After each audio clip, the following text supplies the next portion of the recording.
राम सियाराम जय जय श्रीराम ध्वनि रे कंपुची भद्रक सारा सहर रे लागिची डाकबाजी गैरकमय हो जाइची चतुर्दिग।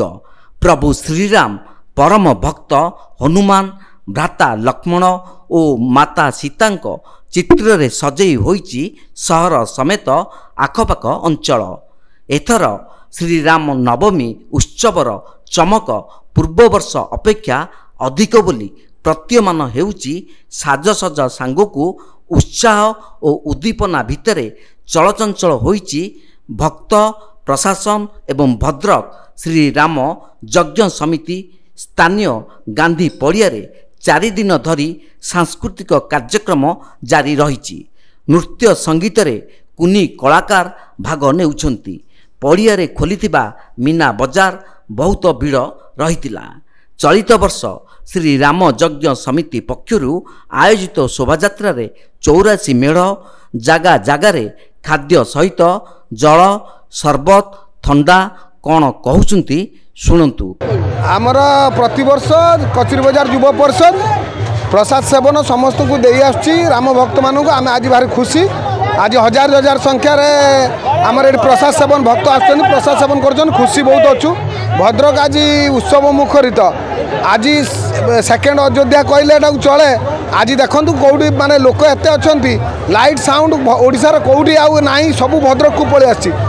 भद्रक आम जेहेतु बासिंदा आम गौरव मन करचु जे आम आज भद्रकवासी कचरी बजार युवा परिषद ताकू करुच्ची। से कचरी बजार युवा परिषद सब आप सेवार अच्छी सेवार रहिबो। आमर जो मैंने सब अच्छा आम कार्यकर्ता मैंने तुम देखिपार कौ टाइप से खुशी अच्छे। आज आम मिनिमम 10,000 लोक खाया पीवा अरेंज करूँ।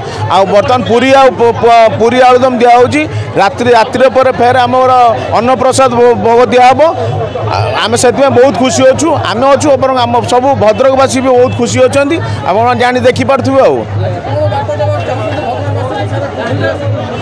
वार्ता देवा चाहूँगी कि राम जन्म राम को समस्त मानतु आम जो मान समस्त से ये करूँ।